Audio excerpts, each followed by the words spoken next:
Hai, gue mau ngasih tahu kalau gue masih hidup. Udah 2 bulan lebih ya nggak upload video. Aduh, ngapain aja sih lu? Nggak ngapa-ngapain, cuman di rumah tidur dan melindungi diri dari dunia luar yang jahat. Sebelumnya ucapkan selamat dulu buat One Piece yang udah berumur 23 tahun. Selamat. Chapter pertama yang rilis tanggal 19 Juli tahun 1997. Sampai sekarang udah Juli 2020. Wow, gile. One Piece benar-benar tumbuh dewasa bareng kita semua ya. Bahkan mungkin ada dari lo semua yang lebih muda dari One Piece. All hail One Piece. Chapter 985. Yes, gue adalah orang yang paling terlambat bahas One Piece chapter 985 ini. Biarlah tidak apa-apa ya. Gue lagi pengen cerita aja nih soal ini chapter. Dari hari Jumat kemarin udah muncul tapi masih yang raw translate. Jadi mungkin ada beberapa kebingungan tentang percakapan yang terjadi di setiap panelnya. Nah sekarang kan official translate-nya udah rilis nih. Gue mau coba share beberapa hal yang terjadi di chapter ini. Di scene awal kita diperlihatkan Kanjuro yang membawa beberapa pasukan untuk menghadang rombongannya Raizo. Kanjuro membawa beberapa pasukan dari Beast Pirates dan kalau dilihat-lihat lagi mereka ini adalah para gifters. Dan yang menarik itu ada 2 samurai tanpa kepala. Pertama gue kira itu adalah pasukan jenis baru dari Beast Pirates atau semacamnya, tapi ternyata ini adalah hasil dari kekuatan Kanjuro yang dia gambar. Entah kenapa juga dia repot-repot memberikan semacam sambutan presentasi untuk rombongannya Raizo ini dengan simbol samurai tanpa kepala. Ditegaskan juga sama Kanjuro dengan mengatakan bahwa samurai tanpa kepala ini mirip dengan gerombolannya Raizo. Dan dengan jujurnya dijawab sama Raizo, gak penting banget nih. Dijawab lagi kayak kita gak kehilangan kepala kita. Ya jelas ya kan, apa perlu dijelaskan? Di panel itu kelihatan ada Izo yang dia membisu atas jawaban Raizo. Lanjut Kanjuro mengatakan kalau dia menghajar Momonosuke sampai pingsan karena melukai tangannya. Dan luka di tangan Kanjuro yang udah dibalut Hansaplas itu diperlihatkan di satu panel. Menurut gue di sini Oda Sensei mau menggambarkan sosok Kanjuro yang benar-benar berubah menjadi sosok yang antagonis. Sikap dia yang enggak segan-segan menghajar anak kecil yang cuman sedikit menggores tangannya. Kanjuro melanjutkan bahwa Momonosuke bakal dieksekusi. Di tengah berita eksekusi ini, itu si anjing sama kucing malah santai ngobrol. Inuarashi tanya tentang senjata yang ada di tangan Nekomamushi. Di sini nih, Okiku yang menurut gue menanggapi situasi dengan serius di antara semuanya ya. Dia pakai armor di kepala dan siap untuk bertarung. Okiku mengatakan kalau luka yang dibuat pedangnya tidak bakal hilang dan akan terus menyiksa jiwa musuhnya selamanya.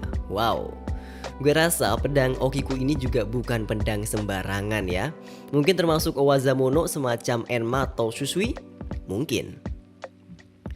Pertarungan mulai terjadi dan di tengah pertarungan si anjing dan kucing masih aja ngobrol santai.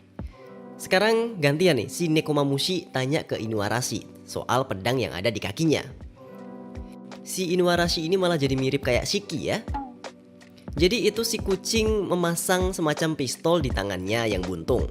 Terus kalau si anjing memasang pedang di kakinya yang buntung. Sebelum pindah scene, ada hal yang hilang di scene ini yang padahal di chapter sebelumnya ada. Apakah itu? Keberadaan Trafalgar Law. Di chapter sebelumnya Law bilang ada 2 pintu masuk, ya kan? Dan ketiadaan Law di scene ini membuktikan kemungkinan besar kalau Law berada di pintu yang satunya. Ganti scene di loteng. Ada Luffy sama Yamato. Dengan logika sederhananya, Yamato bilang karena Luffy adalah adiknya Ace, berarti Luffy harus membiarkan gue Yamato naik ke kapal lo. Logika yang sangat sederhana. Ngomongin sedikit soal Yamato, karakter ini bisa dibilang cukup frontal dengan konsep One Piece yang selama ini kita tahu, yaitu tekad yang diturunkan. Biasanya kan ada sosok yang punya tekad yang kuat, tapi dia belum berhasil meraih impiannya di masa lalu. Dan akhirnya ada sosok baru yang sama-sama memiliki tekad yang kuat dan secara tidak langsung melanjutkan impian sosok yang ada di masa lalu itu untuk dicapai di masa sekarang. Nah, kalau Yamato ini benar-benar secara langsung terang-terangan directly mau melanjutkan tekad dan impian sosok yang ada di masa lalu, yang di sini adalah Kozuki Oden. Sampai-sampai si Yamato ini kan sampai cosplay itu kan. Iya kan, cosplay, ngaku-ngaku sebagai Oden. Dari bajunya juga kelihatan kan. Dia ini semacam fans beratnya Oden lah. Bahkan buku hariannya Oden kan dianggap sebagai kitab sucinya tuh. Ada percakapan yang menarik di sini. Luffy bilang kalau Oden itu adalah sosok yang disukai banyak orang. Lu, Yamato, nggak bakal bisa jadi kayak Oden. Nah, terus ditimpalin deh sama Yamato. Oke, fine, mungkin lu yang lebih Oden daripada gue. Nah, ini nih. Menarik sekali. Sebenarnya hal yang dikatakan Yamato itu ada benarnya kan? Ya kan? Luffy memang sosok yang seperti itu, sosok yang disukai banyak orang. Tapi di sini Yamato yang baru aja ketemu Luffy belum tahu Luffy itu seperti apa orangnya. Jadi perkataan spontan Yamato ini bisa dibilang ya perkataan spontan yang benar adanya. Yamato menambahkan bagaimana dia bisa menjadi seorang Oden kalau dia tidak bisa bebas karena borgol yang ada di tangannya.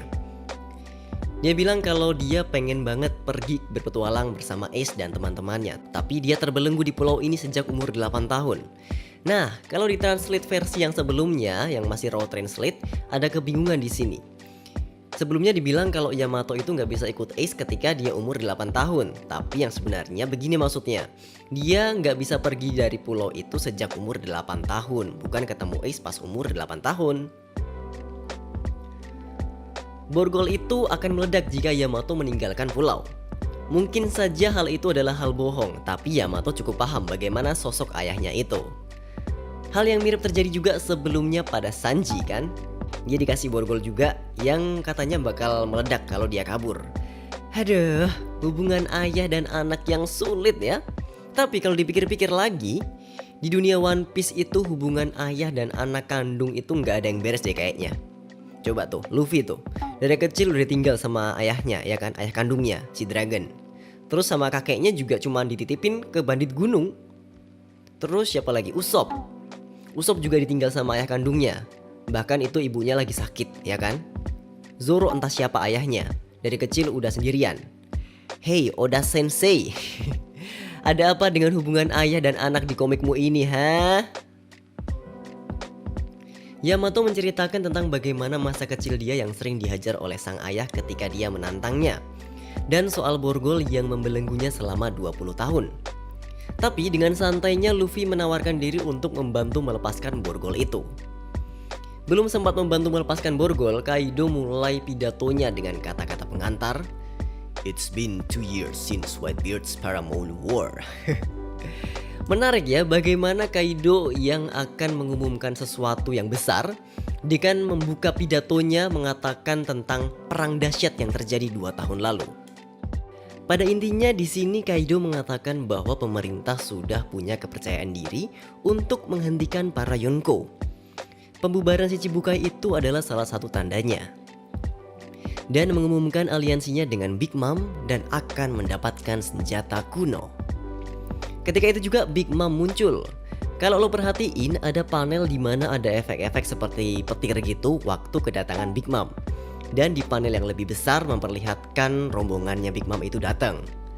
Itu ada si Zeus di tangan kanannya Big Mom dengan ekspresi semacam pingsan kecapean. Ya akhirnya Zeus ketangkep ya. Kemungkinan kedatangan Big Mom di sini semacam membenturkan Zeus ke tembok sehingga menciptakan ledakan yang mengakibatkan Zeus berekspresi seperti itu. Dan Nami Carrot akhirnya juga tertangkap. Aduh. Ada juga panel yang memperlihatkan Robin yang sedang khawatir. Kaido dan Big Mom mendeklarasikan bakal mendapatkan One Piece. Ini juga nggak main-main ini. Kata-kata ini tuh bener-bener keramat deh. Selama ini kan kita tahu sosok yang terang-terangan mengatakan ingin jadi raja bajak laut dan mendapatkan One Piece adalah Luffy, ya kan? Dan ini adalah sosok Yonko yang beraliansi dan mendeklarasikan diri akan mendapatkan One Piece. Jelas bakal menjadi gelombang yang sangat besar dunia One Piece dan pasti bakal mendatangkan banyak perubahan. Di panel besar ketika orang-orang pada bersorak gembira itu ada Zeus di belakang dengan ekspresi sedih. Bisa disimpulkan kalau Zeus ini nggak begitu suka bersama Big Mom ya, dan bisa dibilang Zeus masih berada di pihak kita gitu. Hal penting yang terjadi selanjutnya adalah terpenggalnya kepala Orochi. Sebelum membahas lebih dalam, kita lihat dulu deh betapa epicnya scene ini nih, betapa kerennya.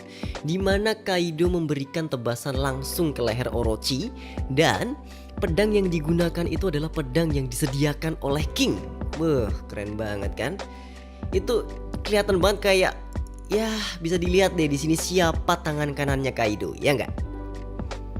Scene ini juga kayak jadi simbol samurai tanpa kepala yang ada di awal scene. Kanjuro menggambar itu untuk para samurai pengikut Oden, tapi malah bosnya sendiri si Orochi yang kehilangan kepala. Sungguh sebuah ironi.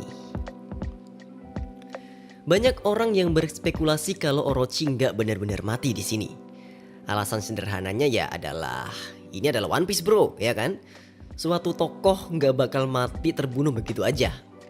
Oda nggak bakal semudah itu mematikan satu karakter, ya nggak?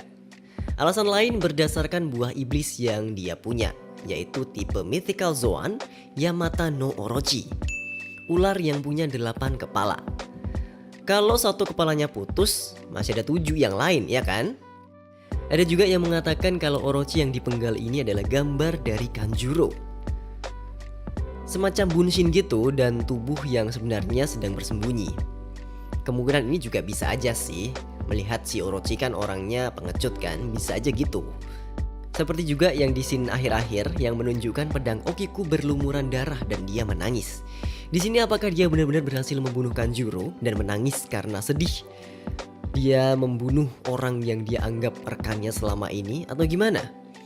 Ada juga yang mengatakan kalau pedangnya Okiku itu bukan berlumuran darah tapi tinta. Dan yang ditebas itu adalah semacam bunshinnya Kanjuro. Apapun itu, tunggu aja besok ya gimana Oda Sensei menjawab di chapter selanjutnya. Ada hal menarik lain yang pengen gue bahas tentang terpenggalnya Orochi ini. Kalau merujuk ke mitologi Jepang, Yamata no Orochi itu sebenarnya dikalahkan oleh sosok Susanoo dengan pedangnya yang bernama Ame no Habakiri. Nah, di One Piece juga ada pedang yang bernama Ame no Habakiri juga kan, yaitu salah satu pedangnya Oden yang sekarang diwariskan ke Momonosuke. Kalau merujuk ke mitologi Jepang ini, nanti seharusnya yang mengalahkan Orochi ini adalah si pengguna Ame no Habakiri. Untuk saat ini Momonosuke yang secara resmi memiliki pedang ini. Tapi ya, apa dia bisa melawan Orochi? Dari segi kekuatannya aja udah jelas ya kan, nggak mungkin. Atau mungkin nanti pedang itu digunakan oleh orang lain, Zoro mungkin atau siapa gitu. Atau mungkin Momonosuke dibantu terus menyerang serangan terakhir gitu. Ya nggak tahu juga sih, ditunggu aja.